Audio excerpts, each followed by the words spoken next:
on being angry about being rejected when you try to go on Countdown. Because you're going to have a moan, I think, Albie, about Carol Vorderman. Take it away. So my grandmother always told me, Albie, that three things are certain in life: death, tax, and virtue-signalling left-wing celebrities like Carol Vorderman complaining about the Conservative Party. Now, I like Carol Vorderman. She's an amazing mathematician, an amazing broadcaster, and I'm envious of her sex life. Yeah, apparently, according to the Daily Mail, she has 5 men on the go at once. I'm envious. Look, it's one thing to be your standard kind of celebrity type who goes on about how much they hate the Conservatives, like Eurovision's May Muller, for example, who this week had a pop at Made in Chelsea's Georgia Toffolo for saying that David Cameron still has it after his barnstorming speech at the LGBT Conservatives' gay marriage reception earlier on this week. I was there, it was a barnstorming speech, and I can tell you David Cameron absolutely still has it. I can understand people like May Muller, because they've always been anti-Conservative. But guess who was one of David Cameron's maths advisors back in 2012? Countdown's very own Carol Vorderman. Now, look, I've said I like Carol, but she's a turncoat. How can you go from 2012 being one of David Cameron's maths advisors, sitting next to him, posing for a picture like she was just there, to going on about how much you hate the Conservatives all the time, how much you hate Boris Johnson, Rishi Sunak, Johnny Mercer, going on tirades about how corrupt and awful this government is, when back in 2010, she was one of the Conservative Party's biggest supporters. It's this kind of hypocrisy that really irritates people. Carol, we get it. You don't like the Tories. Look at the polls. You're not the only one. But instead of sitting at the sidelines, carping and moaning, why don't you join a political party, stand for election, and try and make a difference, rather than sitting behind your phone, writing tweets, trying to get more followers and more attention? Benjamin Butterworth, I feel that you might have a lot of affinity with what Carol's doing. Well, I'm not sleeping with 5 men at once, if that's what you're asking. Yeah, I mean, that was just the biggest load of claptrap I've heard in 3 months, because woman changes her mind on how she votes. That's basically it. You made my argument for me when you pointed out that she supported David Cameron and the Tories in the 2010 election and some of the years after that. But the truth is that, like, somewhere between 40 and 50% of the population, she can see that the Tories have been hopeless in government, that our economy is a disaster zone, and that there's not much hope under this leadership.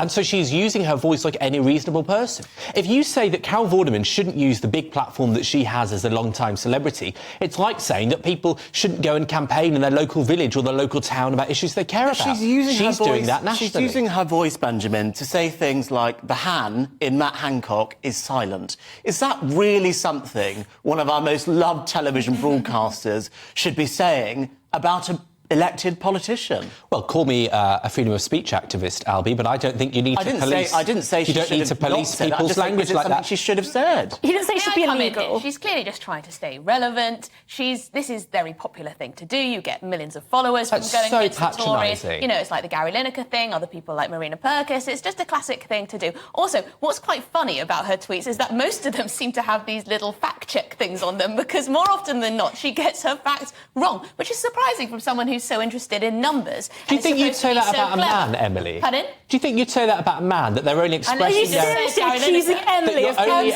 their views because they're trying to stay relevant? I think she can speak for herself. She can have her own views. If her tweets have to be fact-checked, and we know what nonsense goes out online, then I would say that perhaps she needs to read a little bit more about politics before she pipes up. But she's free to do so, of course she is, but we're free to make fun of her. Speaking of being patronising, though, the fact that she said, you know, not a degree in sight when she was tweeting Johnny Mercer... Well, she's a snob. She's an absolute snob. It's stuck up more than a bum. Right? She's had goodness only knows what pumped into it, and it's clearly gone to her head. I mean, it looks great. You know, she's getting more attention from men than I am. But Reem Ibrahim, even. Don't you think... We look quite similar, don't we? You look quite similar. You've both got dark hair and pale skin at the moment.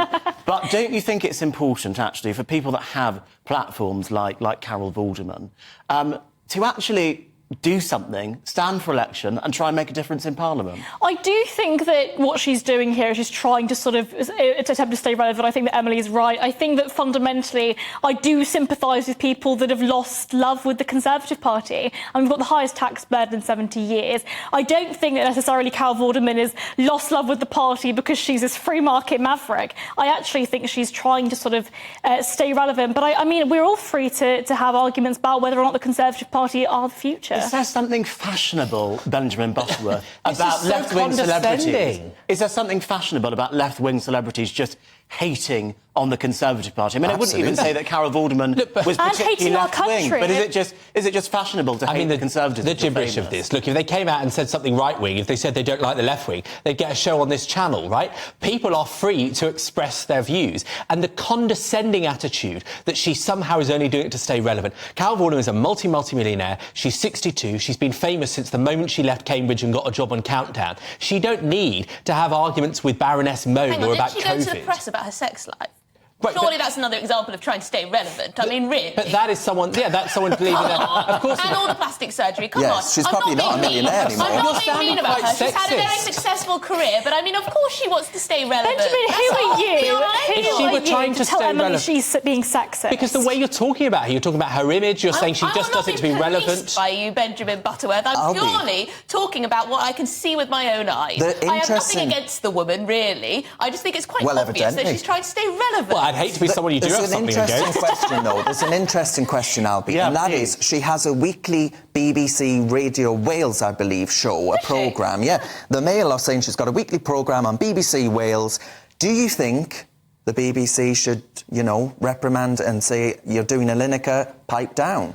Well, I think it would be difficult for them to make that call now because of what, of course, they did with Gary Lineker, which basically condoned that sort of behaviour coming from one of their entertainment presenters. So in order to be consistent, the BBC would have to keep her on air. Well, I don't know, because that was about tweets and he wasn't doing the news.